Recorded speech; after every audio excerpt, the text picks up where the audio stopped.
this kind of movie would have ended back with the wife. Oh my God, you're still alive. Oh, I love you. All this shit. Not this movie. The wife is totally thrown in the gutter. Who cares about her? That's the mentality of the movie. So hold on, though. I think you're forgetting the best part. Is the camera cuts to like that close up of the nurse, and she's just crying. She's involved too, The entire thing's emotional. Like he's walking, Schwarzenegger's like beckoning him, he's trying, the music's blaring. We cut to the nurse, she's just like tearing up. What the is this? What's your favorite scary movie? Swallow this. John. Hey. You and me back once again talking movies on the Arrow and the Head Show, of course. Yeah. I want to say how you've been, but I feel like I just saw you 2 days ago, so I think you're doing okay, buddy, huh? Well, actually, guys and dolls, in complete honesty, yeah, I've been having a rough patch in terms of my personal life, just like people from the outside polluting it. But watching this movie this morning put a big fucking stupid smile on my face. But before we get into the 1986 Arnold Schwarzenegger Raw Deal, what's on the menu in terms of beverages, my friend? I expect something unique. No, man, not today. They have these little things. I kind of like them. They make them pre-made. I always get them at the to-go section of my liquor store. I usually get the old fashions and the Manhattans. They're never great, but I, for some reason, like a lot of sugar in them. I notice the pre-made ones. I find so these the batch and bottle tend to be a little stronger. I feel like they're less sweet, which is why I like them. I feel like they got a bit of a kick because this is 50 proof. And they're all 50. So it's like, for a mix, I'll take it. And, it's like $6 to $7. So I get a couple and I usually put them in the fridge until I run out of stuff. That's when I pop these out. These are like the last resort, This is the extra clip that the guy pulls out the end and he gets the extra shot. So it's just like a rhubarb cosmopolitan. It's not great. It's nothing fancy, but dude, it's 50%. Drink it fast enough. I'll feel a little bit better about life by the end of this episode. I got myself a wee Guinness. No, come on. You're going to pour it, right? A what? You're going to pour it, right? I've already... Yeah, no, I'm just going to fucking suck on the bottle. It's a dick, yeah? Right? I'd have to call you out if you were. That's an issue with me. No. Of course I'm going to... It's already poured, bro. I never saw the glass. Well, before I say a cheers to you, my friend, I just want to ask you guys and dolls, put in the comments below too. I'm curious. As you're watching this episode, what are you drinking? Because I've seen some people kind of like sharing it with us, and I want more people to share with us. Maybe give me drink ideas that my local Walmart will not have. So there's always one gentleman. It's like he always starts off, I'm drinking. I always like the there we go. Yeah, respect.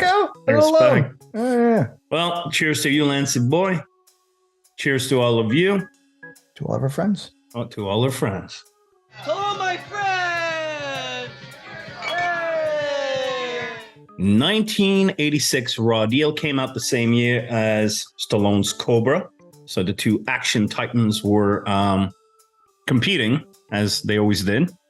Probably actually looking back, their competition, which I don't know if you're aware of this, but the entire ending of Commando was redone after Mark Lester watched Rambo 2, because Rambo 2 came out first. And he saw what Stallone did. He's like, okay, Arnold, we got to jack it up. So the whole like one-man army mowing down the entire fucking military, that was like, they were shooting Commando when Rambo 2 came out. So they changed the entire ending of the movie, which I always thought was fascinating, just to one-up Stallone. Didn't Stallone just come out and basically like tip his hat to Schwarzenegger's like, you won, my friend? Yeah, you won. Although that's debatable, but anyways. Raw Deal is interesting because I thought it came earlier in Arnold's career until I double-checked it, and they came after Commando and, of course, Terminator that came before. And I thought, because it feels like an early Arnold. It was right before Predator. Predator he did right after. Yeah. And then Running Man after Predator, funnily enough. Before we get into the nitty gritty, I just, you know me, guys and dolls, I like trivia and stuff like that. So Raw Deal was a film that Dino De Laurentiis was producing. Guy did King Kong, Conan. Of course, yeah. It's a big studio in Italy. And Arnold wanted to get out of a picture deal with, I think a 3-picture deal with De Laurentiis, who were not doing very well financially. So De Laurentiis said, all right, you do Raw Deal and we'll let you out of your contract. And De Laurentiis' pet movie was Total Recall, which already had Patrick Swayze cast. everything kind of hinged on Raw Deal and its success, and the movie tanked at the box office. So that basically resulted in De Laurentiis going bankrupt and Total Recall, collapsing with it. And Arnold always wanted to play in Total Recall, but De Laurentiis told him, "No, you'd be miscast." So they wanted more like an everyman, just like Swayze or which Colin makes sense. But that's why I think it works so well. Is because he's not an everyman. He's Schwarzenegger. Yeah, exactly. He's a fucking mountain. I don't think I've seen this probably since I was a kid. I didn't remember very little. I remember Robert Davi. I remember them driving on Navy Pier, but I remember absolutely nothing. I got to be honest. I'm a little more mixed with this after this recent rewatch. I think it has some very strong moments. I think when it's well, it's well. But I almost feel that Schwarzenegger at times is miscast in this. Half the movie is a Seagal movie up until we get to the Schwarzenegger parts. And then it's Schwarzenegger all the way. But I don't know. I'm a little bit in between of him being like the mole who's like dresses nice and it was really weird, man. It was a really bizarre thing. That being said, everybody is in this movie. Every like weird character actor is in this, and I had a blast with that shit, dude. Darren McGavin, Mr. Old Man Parker. I was like, I don't remember him being in it. At the very end. Come on, I hope we get this part one point, but he does like that emotional walk. Yeah. Oh yeah, no, I have notes about that actually. Then walk. I can't walk! Then meet me halfway. Come on. I'll humbly disagree. Yep, I believe you can aggressively disagree. There's I'm in a chill mood today. Chill mood. Beaten by Life. That the film was directed by John Irving, who's a kind of like a journeyman director. He did a couple of movies that I enjoyed. He did Next of Kin with Patrick Swayze. He did Hamburger Hill, which was a Vietnam movie. He also did a little like post-Tarantino flick called City of Industry with Harvey Keitel and Steven Dorff playing like a fucking piece of shit asshole. Actually, not bad movie. I remember I have the soundtrack. The music's pretty good. You probably won't like it, but the music's pretty good. Actually, my favorite parts of the movie is basically Arnold just causing a ruckus, being a dick. He's like a dick. He's like an arrogant prick. And I love that about him. Like when he meets the mob boss, because he wants to be part of the family. Obviously, he's undercover, but he's smug about everything. He's an asshole, and I kind of like that. And I like seeing him. I mean, at this point, with True Lies and everything, we've seen Arnold, more than just a killing machine. We've seen him use his charm, and I thought his sense of humor came out. I was smiling a lot, man. His interaction with the blonde chick, I really liked. His interactions with Robert Davi, I really liked. And he looked good in the fucking suit, man. Really? I thought he looked great in the fucking suit. He's too buff. You could actually be too in shape to be good in a suit. He's fucking. So no, I thought it was nice, and it was nice to see him stretching in terms of where he was at the time in terms of his career. So he was stretching, so good on him. And I found his performance very enjoyable. I did notice a lot of Terminator like foreboding, Terminator 2 foreboding. So for example, the movie opens with him chasing a motorcycle cop, though a phony motorcycle cop. So that's like, the T-1000 from T2. And then when he, which is a beautiful scene when like, you gotta love these 80s movies. They're so gratuitous for no reason. When he fakes his death and he blows up the car and the entire fucking factory. and we all know it's not CGI. So that I was like, whoa, look at that fucking, that's an explosion. Forget about it, I agree. I actually put that in my notes. It's like, that's kind of shit I like because it's, there's the ways that, like, nowadays you do it so like low key or some shit, but now he fucking empties the gas tank and just shoots like a flare. Yeah. And he's like in a factory or something now. Obviously, it has a lot of gasoline because it's basically, I know that shot. We'll put it up. It's a wall of fire, bro. And I really like the chick with the really, blonde. Yeah, that was smoking cigarettes the whole time. Yeah, she's just kind of complaining. I don't know. She's like, if I want a friend, I go to the Boy Scouts. I was like, down. You're involved in its crimes. Relax. She was like ratting on him anyway. I was like, who are you to talk? The second the poor guy passes out and you're not getting any action, you go through his passport, his license. I was like, man. Well, she's working for Davi, but he was onto her. Yeah. He like faked the snores. Yeah. But once he gets at the door, the snore stops. He's passed out. I'll take the blonde chick, the dame, that's what I'm going to call her, over the wife in the beginning of the movie. And I love this about the movie because, he leaves his wife, pretends he's dead. They kind of randomly toss like a throwaway line. Well, I called my wife, let her know I'm alive. And the old dude that hired him said, no, that's a dangerous thing. But the opening scene with the wife, I'm like, she throws the cake at him and he has a great line where he say, don't. You should not drink and bake. So when he hooked up with the other one, I'm like, dude, why are you not hooking it up? Well, no, he has this loyalty to his wife who seems like a spoiled brat. She's just like blackout drunk at like 4 p.m. Yeah, she's drinking whiskey. I remember. Yeah, I was like, I know you don't see broads drinking, the hard stuff. Usually it's a glass of wine or champagne. No, she's going for fucking Jack Daniels or some shit. I'm like, respect. That explains her being a bitch. It's not gonna be forever. The hell it's not. I really loved the Roka, I think his name was character. He was kind of like the right-hand man to the main mob boss. There was something about that guy I really liked. He was, I don't know, he had like charm. I don't know, gravitas, if you will. Yeah.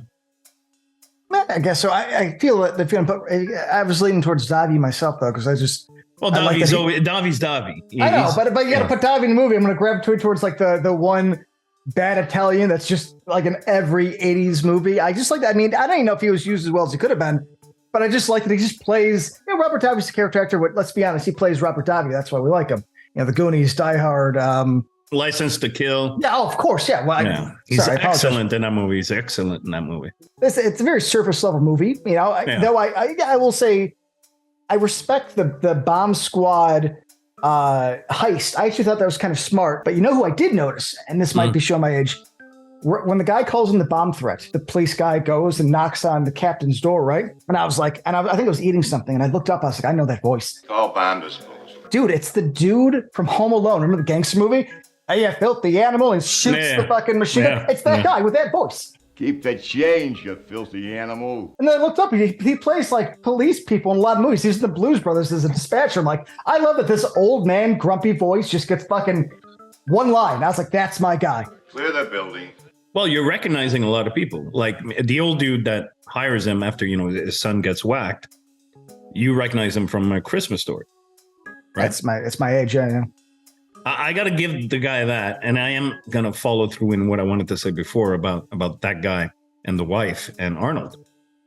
When he tells Arnold his son is dead, he's like, oh, your son, how's he doing? And he's looking down, and he looks up. He's got the tears in his eyes. He's dead. Right here. I was like, and they faded out. I'm like, don't fade out. Stay on this shit. Oh, because that guy's an actor. The guy was going for a fucking Oscar over here, and you fucking fade out on him? Let him fucking run with it.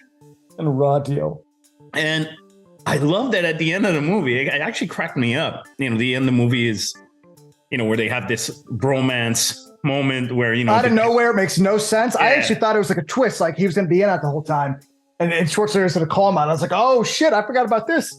But I love the fact that, this kind of movie would have ended back with the wife. Oh, my God, you're still alive.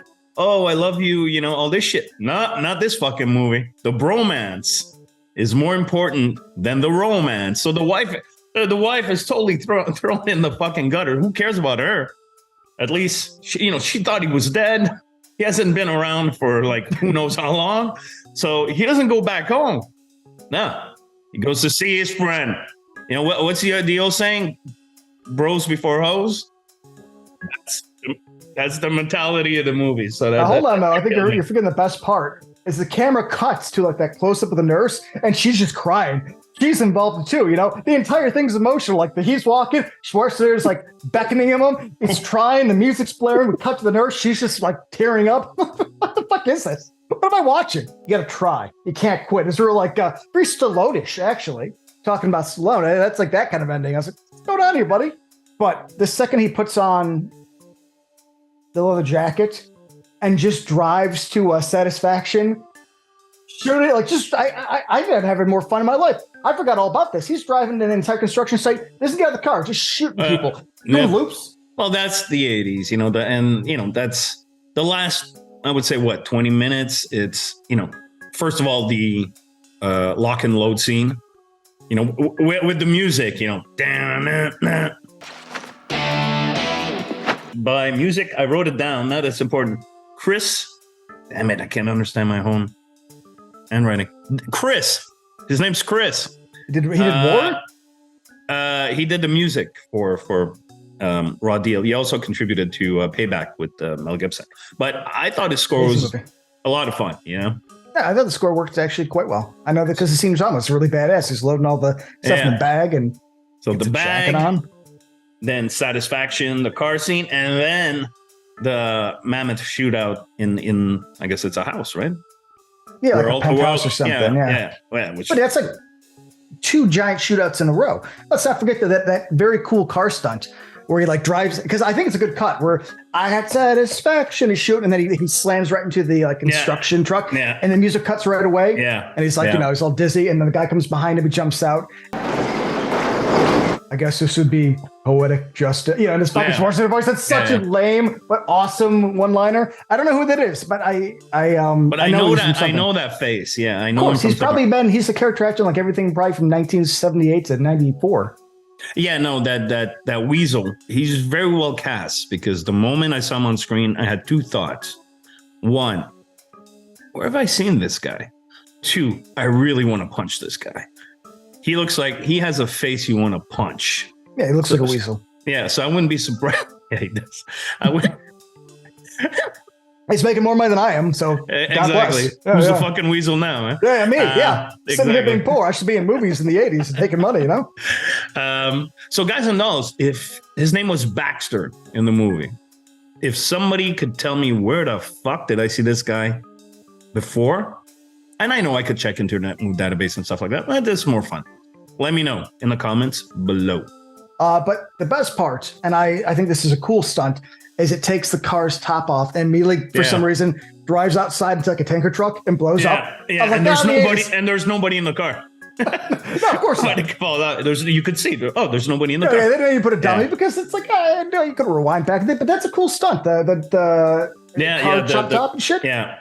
I thought the whole thing was fun. I was like, I like a good car chase. Me too. Done well. Yeah. One thing that popped, outside of, being a fairly solid car chase, nowhere near, in my opinion, obviously, to the car chase in Cobra. Cobra jumps out like a fucking 3-story garage. Yeah. Plus, Cobra's car is gorgeous.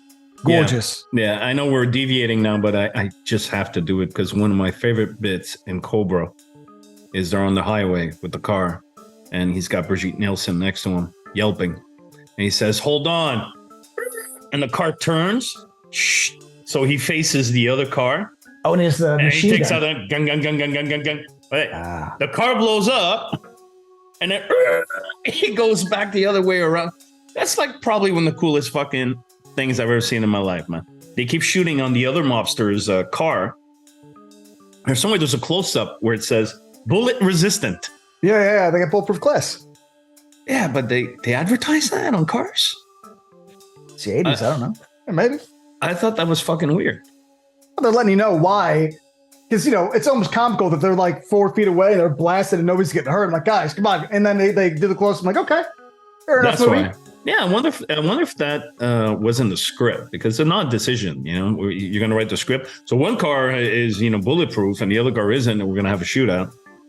Maybe once in the edit, they saw, they keep shooting at him, nothing happens. Oh, we'll just, punch in on a close-up, bullet resistant or something. That's the beauty of editing, my friend. That's what I like, because I immediately was like, oh, they're covering their bases. Okay. What I noticed this time around is that Arnold is playing to the camera a lot, and which is a great, actor trick. Know where the camera is. So let's say at a certain point he's walking away and the camera is behind. He makes sure to look over his shoulder on camera so the camera sees his face.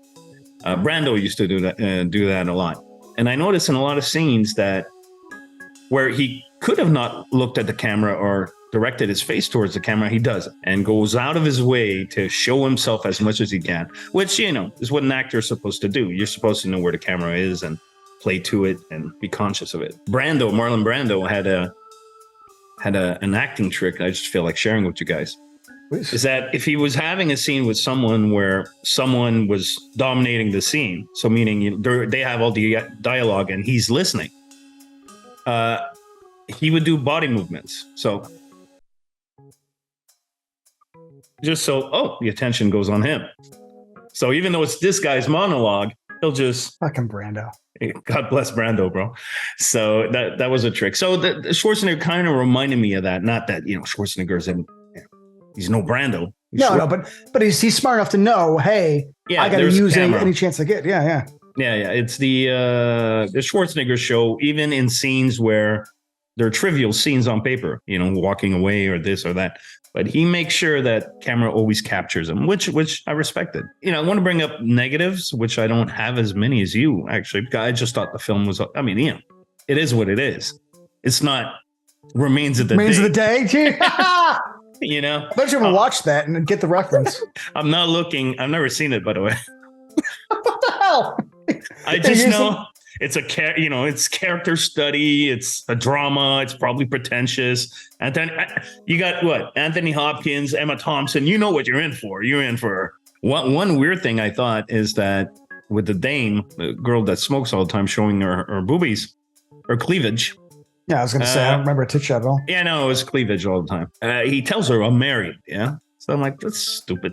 Why would you? How far away? Yeah, exactly. I'm like, why would you reveal that? Yeah, I agree. Gives you a weak point. Yeah, seriously. I thought that was weird. And again, as we mentioned before, the fact that it didn't end with the wife, but ended with that dude, with Parker.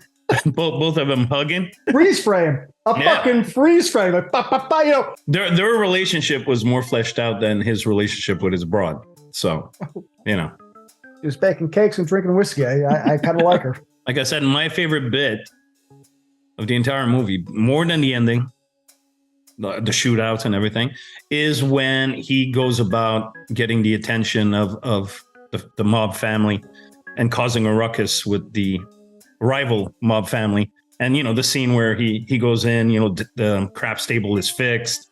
There's a whole fight scene, then goes outside, gets in a truck. And the guys are inside. We're going to kill that motherfucker. And he's in the truck.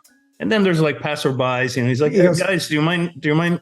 Thanks. Oh, buddy, don't forget your lights. Like, oh, thank you so much. And then he rams the entire truck to the fucking building. Come on. Forget about it. I think as a stunt, it's good. But that's a good example of what I don't like is it's actually too playful for me. I was a little more bloodthirsty on this watch. This guy. It is what it is. Well, I think that's pretty much it. Overall for me, it was fun times. It made me smile, especially after life's been whooping my ass. So no complaints. It was very entertaining. Fair enough. And what about you guys, Indol? What do you think of Raw Deal? When's the last time you saw Raw Deal? What do you think of it? And if you're going to rewatch it again to come comment on this video, what are you going to drink or eat while you do? Let us know because we're all above that. You're going to eat? I like that. Why not? I like that. Why not? I like cooking food, so let's do it. In case you don't know, we have a toll-free phone number where you can call and, comments, questions, requests. It'll be right here on the screen. Yeah. Big fan. Been reading the site since its inception back in 2000, 2001. And I think maybe the Arrow reviewed one or two of these movies back in the day, but Scott Reynolds' 1997 movie, The Ugly, and 2001, When Strangers Appear, not great, but underrated. And Maurice Devereaux's End of the Line, 2007. I don't know if you guys have checked those out, but maybe you guys could do something with those three flicks or one of those flicks, whatever. Big fan. Love the show. Love the site. Long live the horror. Fuck yeah. All right. Awesome. Later. My name's Nick. Well, first and foremost, Nick, it's really nice to hear from, I call them the OGs. So people that were around when and Arrow on the Head was actually founded in 2000. So we're around when I started, writing my drivel and it picked up. So nice to hear from an OG, man. And thank you for the support for all those years. I really appreciate it, man. to answer your questions, The Ugly. I had reviewed The Ugly and The Line, and the other one, When Strangers Appear. I've never seen, but The Ugly I fucking love. I love The Ugly. It's near flawless, so highly recommended. 1997, if I remember correctly, or as you just stipulated in your message. Morris Devereaux's End of the Line. A funny story about that one because it was just a fine movie. It's a good movie. I think I gave it 7 on 10 in the Arrow days, but I was supposed to be in that movie as an actor. Well, Morris Devereaux was from Montreal. I was from Montreal. And so I showed up on set and waited all day. And at the end, they said to me, sorry, John. It was going to be like a cameo. I had done Saw 2, and Lionsgate had put me in Saw 2. And genre directors are starting to pick up on that. Oh, if we put John Fallon in the horror movie, even if it's a cameo, then we get cross-promotion opportunities. So they made me wait all day on set, and at the end they're like, nah, we don't have time to shoot your thing. I'm like, okay. I was not too pleased. Remember that. But it's an okay movie. I'm personally got no desire to revisit it. But The Ugly, definitely. And When Strangers Appear, I've never heard of. So I'll look into it, Nick. So thanks a lot, buddy. All right, dude. Well, let me take this one. The next message is from Russ, who's actually called us before. Cool dude. I think I know who this is. Yeah, okay, let's wrap it up. My man. Hey, guys. It's Russ from OKC again. Hey, I just had to point out, just watched the Fright Night video, and you were talking about maybe the Lost Boys. I'd say, skip that one. Lost Boys is overrated crap. You guys need to cover Near Dark, man. I was looking on the channel, and I don't think you ever talked about that one. That's just my recommendation. Also, Fallon, it'd be kind of cruel and unusual punishment to strap Lance down and play him the entire discography of smart him up to the original lineup stuff until, Peter Criss and Ace Frehley left. But anyway, as always, Lance, it's okay to be wrong. Fallon, you're always spot on. I love you guys. Keep up the good work. Have a good one. Well, here's the deal. I like Lost Boys, always have, though I don't put it as high as I think other people. I will say this, though. John and I have actually covered Near Dark because we both agree it's one of the best vampire movies ever made. In fact, I'll make it appear in a little bubble right here. Just real quick before John jumps in. The best Kiss song in the world doesn't even fucking come close to probably the worst song on anything Soundgarden's ever done. So come at with me with that Kiss shit, buddy. A bunch of guys walking around not even being Bowie. Nope, disagree. Hard disagree. But I do love you for busting my balls. Like Lancey Boy said, we did address Near Dark in a prior episode. Let's put the link in the body of the video too, just so maybe other people want to see us. I know I was thinner back then. It's before, life. Near Dark's actually probably my favorite vampire movie of all time. So more than Fright Night, more than Lost Boys. There's just something about that movie and Catherine Bigelow's style, the Tangerine Dream score, which Lance loves, I'm sure. Only flaw of the movie. Yeah. But I do love the Lost Boys as well. So I'm sorry, dude. We're going to have to cover it sooner or later. And I haven't seen it in a million years. So it'll be interesting to see how I feel about it now. But, it's 80s in a bottle, that fucking thing. At this point in my life, I will not waste any of Kiss music on Lance. So if I would torture him at this point, I'd probably put like Debbie Gibson's entire discography, because that's what you do, or Tiffany, if I feel really cruel. And I agree, Lance is always wrong, and he learns how to deal. He needs to learn how to deal with that, and that's on him, not on you, not on me. So there you have it. Thank you for the voice messages. We're just going to do 2 a show at this point. So if you left us a message, don't worry. It's going to come in the next episode. We're not ignoring you. So, give us a call. Want to hear from you. That's, it makes my day when I hear from you guys and dolls. So there you have it. All right, buddy. Cheers, my man. Cheers to all of you, and thank you.